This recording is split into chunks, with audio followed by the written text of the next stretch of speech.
सर्वमंगल मांगल्ये शिवे सर्वार्थ साधिके शरण्ये त्र्यंबके गौरी नारायणी नमोस्तुते।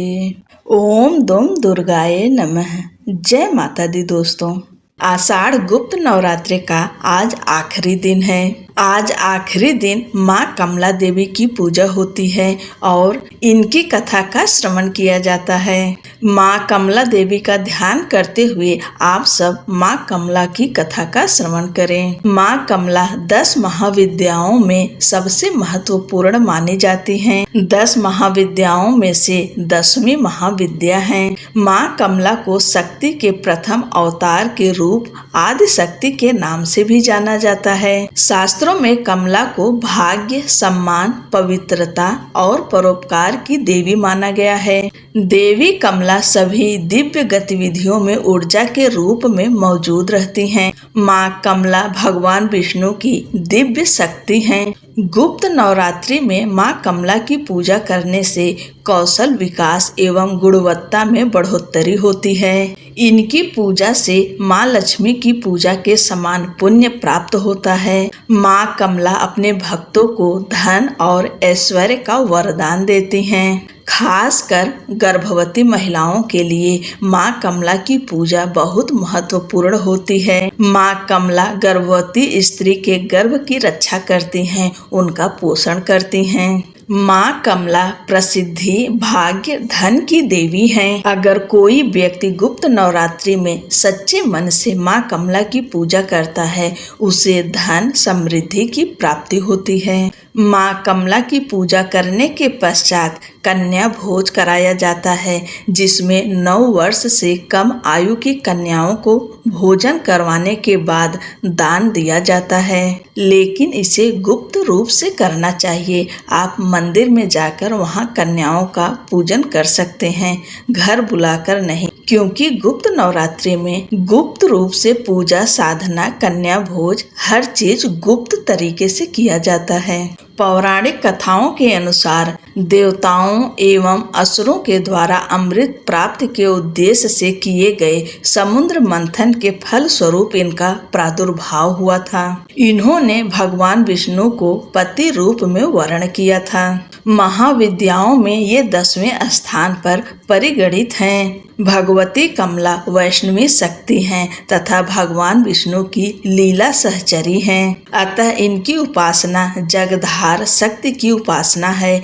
ये एक रूप में समस्त भौतिक या प्राकृतिक संपत्ति की अधिष्ठात्री देवी हैं और दूसरे रूप में सच्चिदानमयी लक्ष्मी हैं, जो भगवान विष्णु से अभिन्न हैं। देवता, मानव एवं दानव सभी इनकी कृपा के बिना पंगु हैं। इसलिए आगम और निगम दोनों में इनकी उपासना समान रूप से वर्णित है। सभी देवता, राक्षस, मनुष्य, सिद्ध और गंधर्व इनकी कृपा प्रसाद के लिए ललायित रहते हैं। महाविद्या कमला के ध्यान में बताया गया है कि इनकी कांति स्वर्ण के समान है। हिमालय के सदृश श्वेत वर्ण के 4 हाथी अपनी सूंड में 4 स्वर्ण कलश लेकर इन्हें स्नान करा रहे हैं। ये अपनी 2 भुजाओं में 2 कमल पुष्प धारण की हैं। इनके सिर पर सुंदर किरीट तथा तन पर रेशमी परिधान सुशोभित है। ये कमल के आसन सुंदर पर आसीन हैं। समृद्धि की प्रतीक महाविद्या कमला की उपासना स्थिर लक्ष्मी की प्राप्ति तथा नारी पुत्रादि के सौख्य के लिए की जाती है।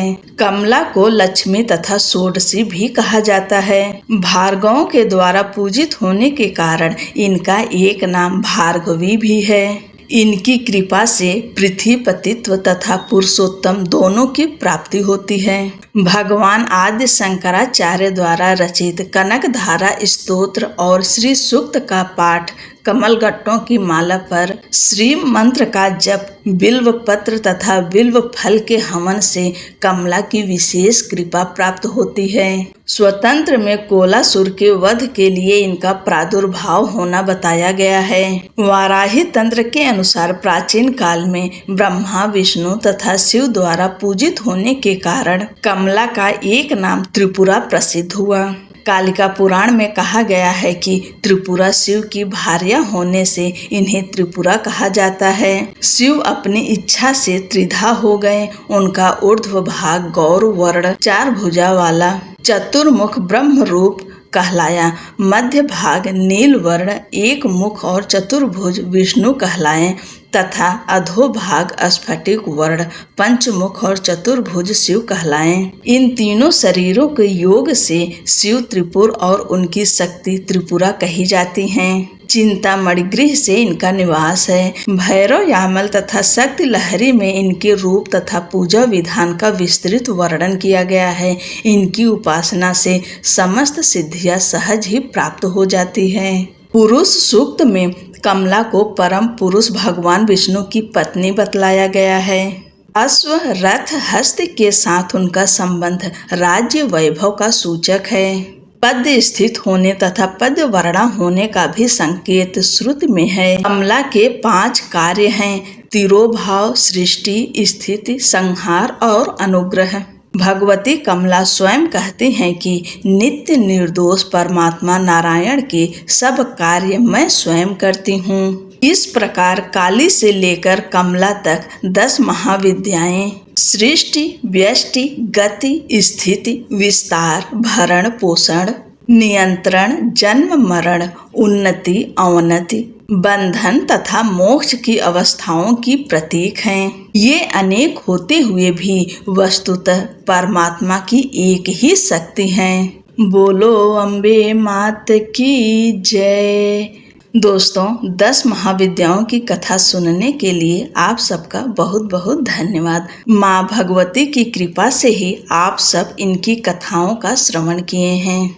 माता रानी से प्रार्थना करते हैं कि माँ अपनी कृपा और अपना आशीर्वाद आप पर और आपके पूरे परिवार पर सदैव बनाए रखें। जय माता दी।